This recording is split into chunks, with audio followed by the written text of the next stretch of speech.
Sometimes we're told that we really shouldn't be prideful, especially as Christians.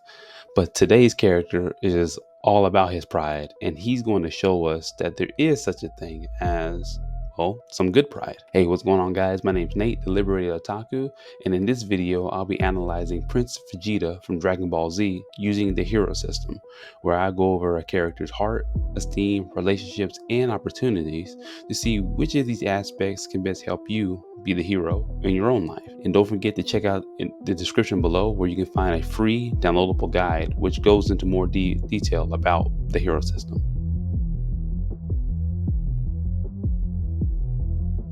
So the first concept I want to cover is H for heart, your core values and beliefs. And anyone who's ever seen Dragon Ball Z know that Vegeta's main value, the main shtick of his character is, of course, you may have invaded my mind and my body, but there's one thing a Saiyan always keeps: his pride!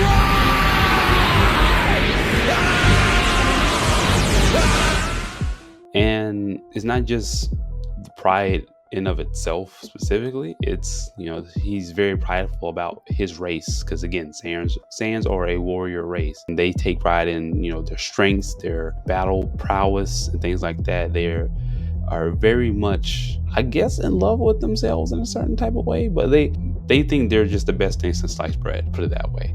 And Vegeta's no different. Well, I say Vegeta's no different, but in reality he kind of is, because while the Saiyan pride in of itself isn't a unique trait to him, because we see it in Goku as well from time to time, it's just not as pronounced or as obvious.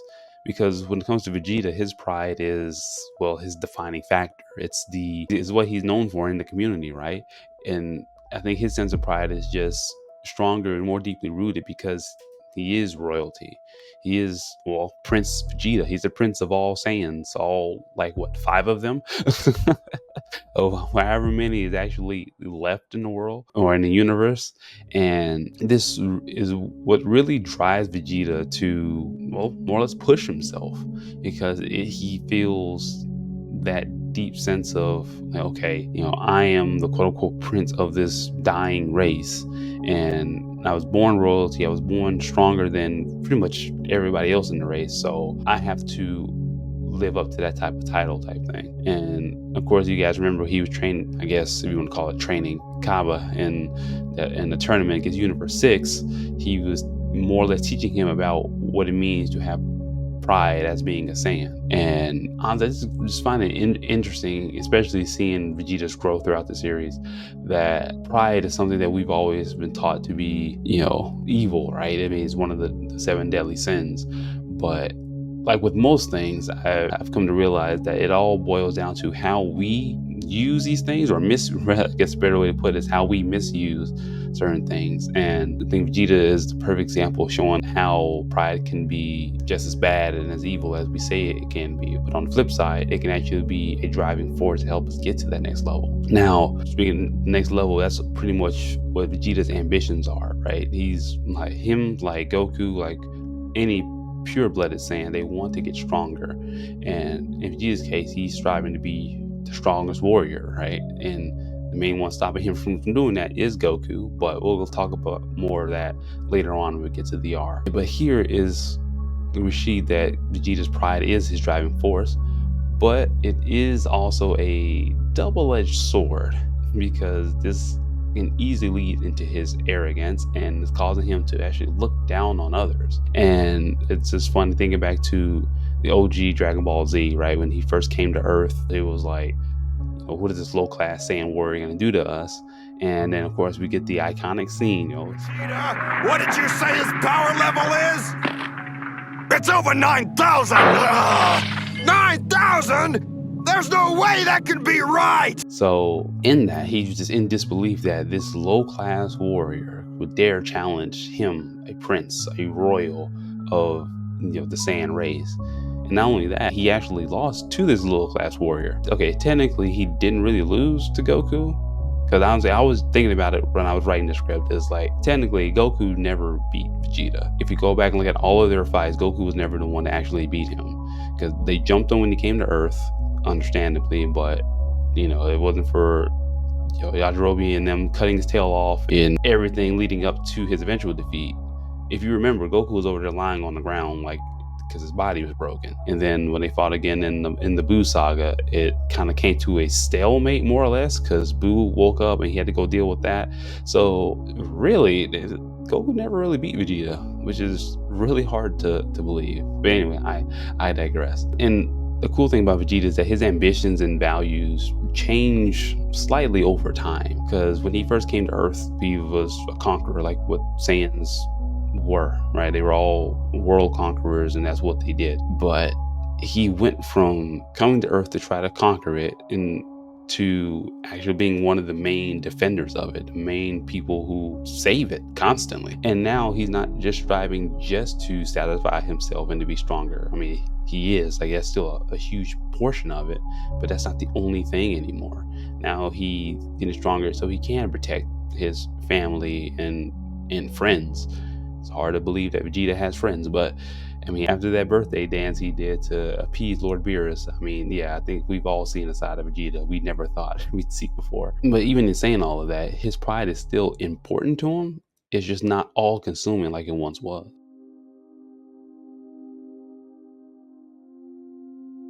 Now, the next concept is E for Esteem, your confidence and self-worth. And let's be honest, Vegeta was never lacking in the confidence department. This man was extremely confident in his abilities.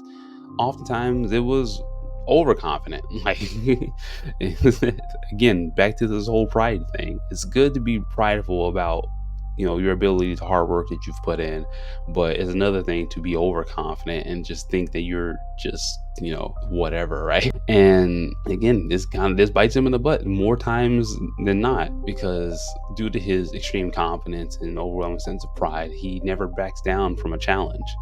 And since he's so full of himself, it leads to, again, bouts of arrogance, which, like I mentioned early on, bites him in the butt. And I can think of mainly two specific cases that I think all of us will know. The first of which is when he went against the android, and Android 18 just, broke his arm with one kick. And now we got forever have the low battery meme where he's holding his left arm. If you pay attention from that point on, every time he's starting to get beat down or worn down, he's always grabbing that left arm, man. And my headcanon is PTSD from Android 18, and it just makes me smile. And the second thing that I can think of is, again, his fight against Cell. He was dominating Cell in his second form, just overwhelming this thing. And of course, Cell gassed him up because he knows how Vegeta is. He knows how Vegeta is because, again, Cell's part Saiyan, and he also has data on all of the Z fighters, right?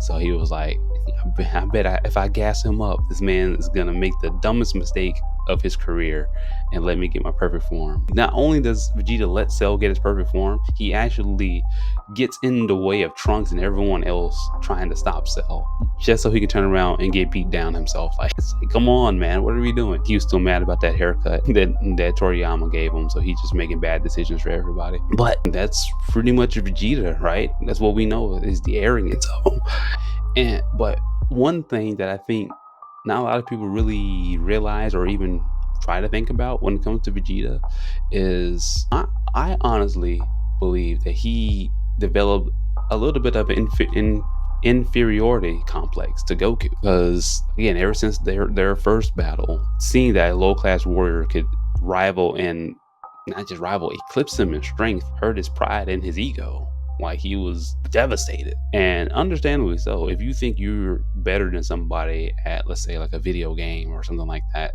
something less life or death, and you think you put in the hours and all the hours, all the exploits, stuff like that, and then some noob comes in here and just smacks you around a couple of times, you're like, wait a minute, this is just like, what is this?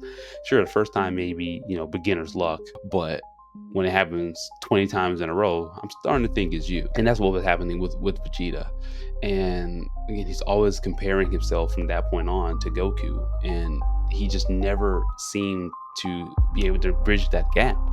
And that caused him to feel angrier and angrier, because he just was frustrated.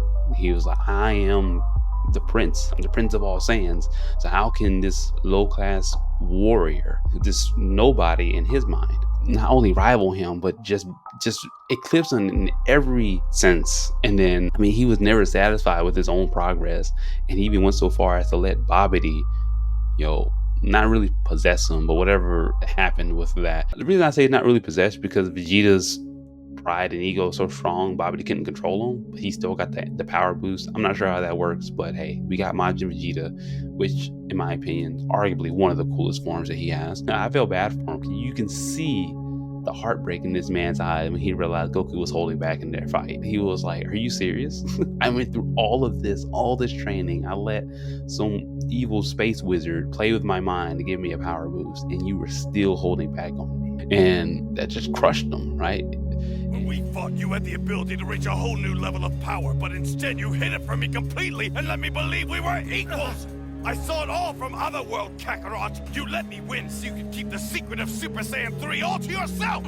I hate every fiber of your being. How can I merge with someone who's handled me like I'm sorry, I just got reminded of the OG Broly movie. Even though it's not canon per se, it's still just another type of example of Vegeta being kind of low on himself. When Broly went legendary in that movie and he was just giving all of them the hands, Vegeta was just like, what's the point? Why do we even fight? Why are we, it's like, what are you guys doing over there? Which, as a Vegeta fan, I was pissed, because I'm like, this is not my prince. Like, this is not who he is.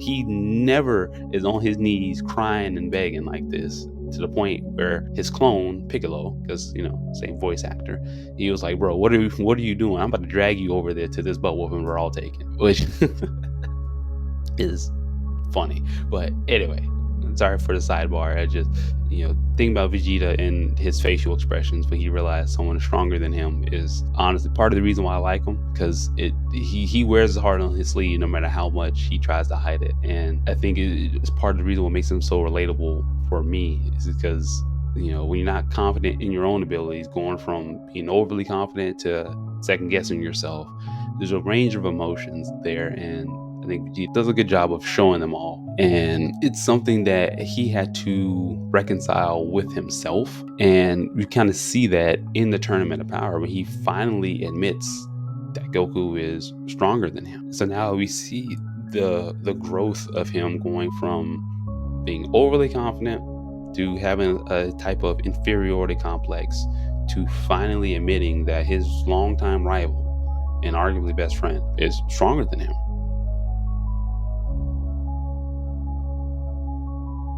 And that actually is a perfect segue into the next concept, which is R for relationships, the building and maintaining of a strong community. Like I just mentioned, Vegeta's rivalry with Goku actually started off with just disdain, because like I've covered multiple times in this video, Goku in Vegeta's mind had no right or no reason to challenge him or to rival him in strength.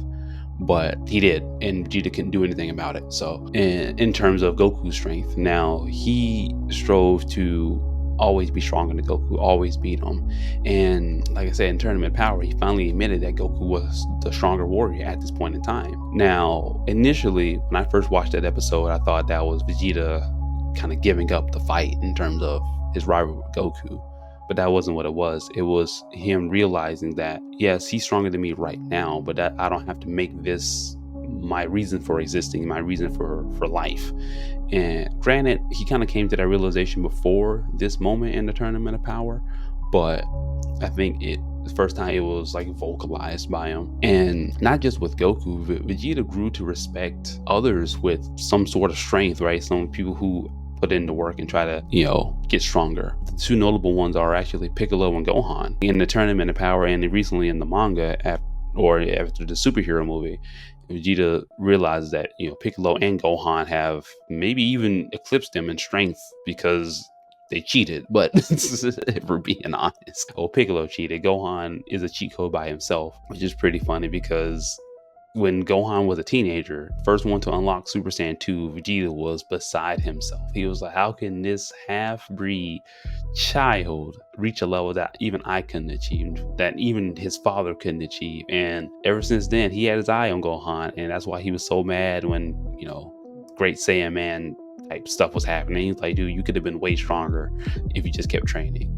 But even then, he was still had this level of respect for Gohan, and that really shows the maturity in Vegeta in terms of his relationships. At least that's the way I see it, because he went from thinking like these guys were just way beneath him and just no better than insects, more or less, right? That's the way he treated them, even though they beat him. That's part of what it was too. I think he's still mad about the fact they jumped him and won, and he was like just kind of disgusted. But anyway, and again, kind of going back into his journey from being a conqueror to a defender, right? Now he is, when you think about the Z Fighters, you think about Goku, Vegeta, and then, Piccolo, Gohan, Krillin, right? Everyone else, but he's a part of the group now. And, they're his friends. It's still weird to say that Vegeta has friends, because when you look at him, like, there's no way.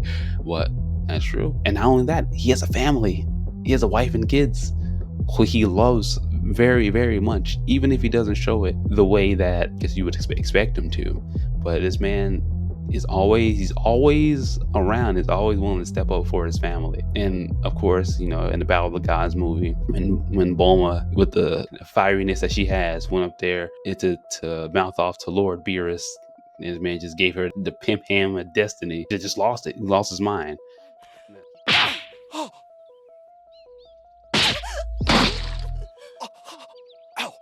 dare you! That's my power!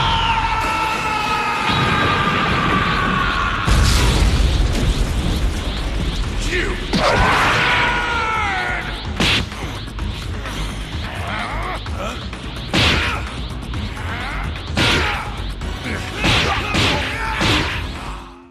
Now, keep in mind, Beerus was the same one Vegeta embarrassed himself for, dancing and singing that song. And now he laid a hand on this man's wife, and Vegeta said, nope, that's it. Now I gotta lay hands on you, regardless of what happens next. And I don't think that's something that you could have imagined him doing way back when he first came on the scene, because this is the same man that offed his own teammate. Nappa lost to Goku, and Vegeta said, all right, you're out of here. Hit him with the dirty fireworks. Now, here, fast forward X amount of years later, and his man is battling a god because he slapped his wife. You see what I'm saying? Like, this is the type of growth that really made me, and still interested in Vegeta and other characters like him who go on a redemption type of arc, because you get to spend more time with them and see the progression that they've made, not only in a strength sense, and because this is a battle shonen, right, but in a more personal mental sense too. And yeah, I think this is the type of growth that really makes me invested in these type of characters.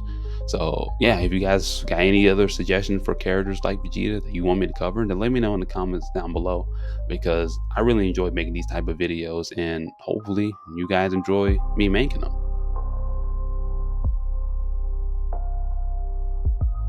Now, the next concept I want to cover is O for opportunities, the creating and seizing chances for growth. Now, like most Saiyans, Vegeta is always training. Like, always. This is all him and Goku do, is just train, which is, again, taking a quick kind of pivot back to relationships for a minute. Their wives are so understanding about what they got themselves into that, Goku and Vegeta have been training with Whis for like what, months? Like, they're just not home, and all they're doing is training, and it's funny to me. Now, Vegeta's circumstance I kind of understand, because Bulma's like rich, and so he doesn't really need to work. He can just do what he wants. But Goku's a farmer, and Chi-Chi is, I guess, Chi-Chi's pretty well off too, because her dad and stuff like that. And plus, I think Hercule helps them out, but it's just kind of funny. But anyway, the point of this is that, like most Saiyans, Vegeta never misses the opportunity to train, because he's always seeking to constantly improve himself and to get stronger and stronger. And honestly, training allows him to stay ready when needed, when the random threats kind of pop up, like when Beerus and Whis just showed up on their doorstep looking for the Super Saiyan God, or later on when Frieza's army came back with, because he got revived in his golden form, and even probably one of the most recent ones when Paragus and Broly showed up, another Saiyan who just honestly was just stronger than him outright. Like, you understand what I'm saying? And if Vegeta had taken the Gohan route and just, well, we're at peace now, so I don't want to train, then he would have ended up like Tracksuit Gohan, that we should never speak of again after this moment, because it angers me. But yeah, so Vegeta's always in that training mindset, always trying to get stronger, always trying to improve himself. And honestly, and this mentality stayed with him throughout the entire course of Dragon Ball. But like I mentioned earlier, the reasoning behind these things shifted a bit as time went on. Because think about the first ever power up he got, well, when he first unlocked Super Saiyan, was because of his disdain for Goku. He was like, this low class warrior unlocked something of the thing of legends, something that I, as a royal, should have been able to get. And this man's really just, he was so hard up because Goku unlocked Super Saiyan first. He unlocked Super Saiyan because of that. And each subsequent transformation, from Super Saiyan to Super Saiyan 2 to, Super Saiyan God, Blue, and then his whatever royal form it is, and even Ultra Ego, all of these things are a result of Vegeta's own training, his own pursuit for strength and looking for different opportunities to get stronger. And even if those opportunities aren't the best ones for him, but like I mentioned earlier with the whole Babidi thing, technically that is an opportunity that was offered to him. Babidi said, hey, I sense the evil in your heart, let me awaken that back up to give you the power that you need. And Vegeta said, bet, I want to beat this clown. That's basically how that went.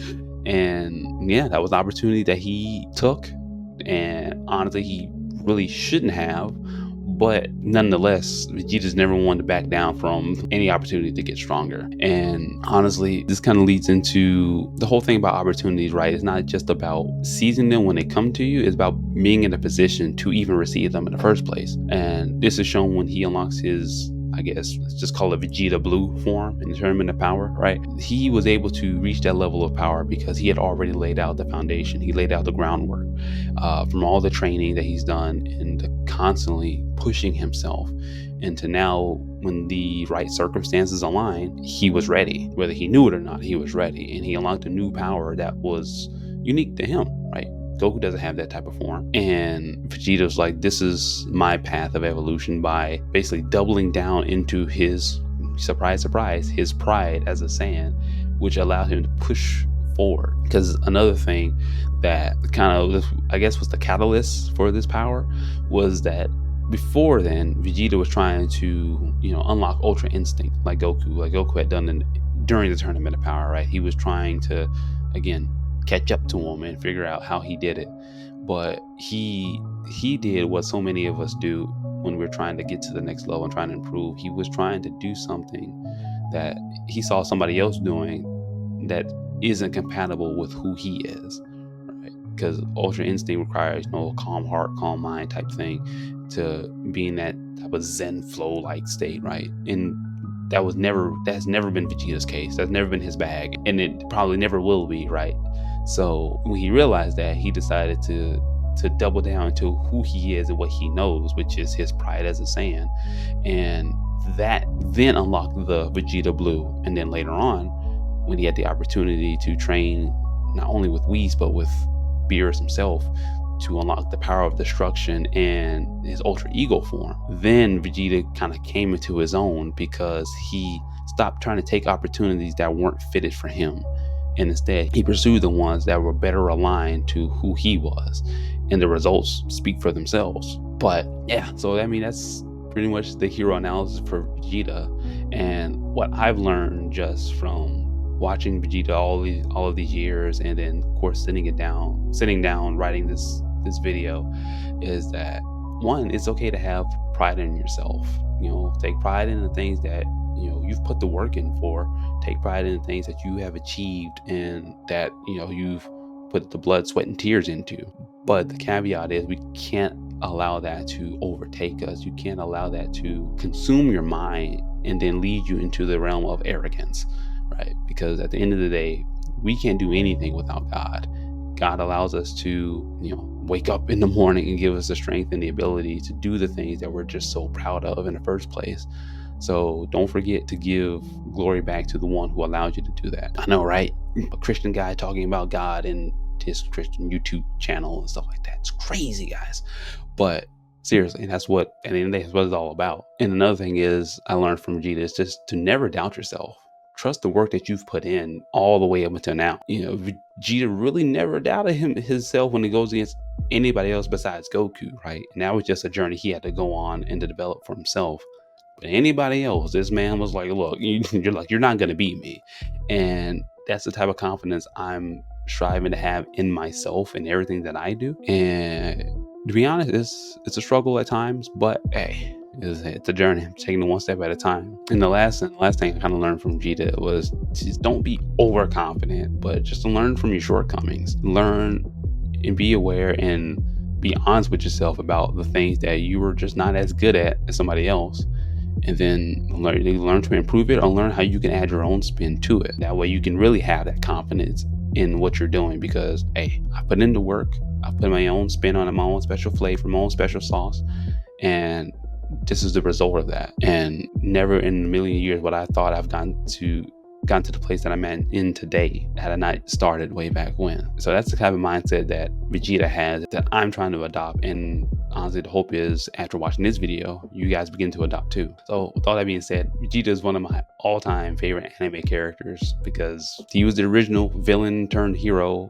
that I've seen in my life. And not only that, but we got to experience the power of redemption firsthand. And honestly, that's something that I think a lot of us have just forgotten, how powerful it is to be redeemed and what that truly means. And so I just want to leave you guys with this. Remember that there's a hero in all of us, in each and every one of us, just waiting to come out. Don't be afraid to have some pride in yourself and the things that you worked hard for. Trust in the work you've put in and keep your head up high. There are going to be times where you're going to feel down. You're going to be standing in the rain like Vegeta himself. But hey, he didn't let that keep him down, and neither should you. And after you've done all of that, go ahead and go check out this video to learn how to fulfill your role like Yuji Itadori.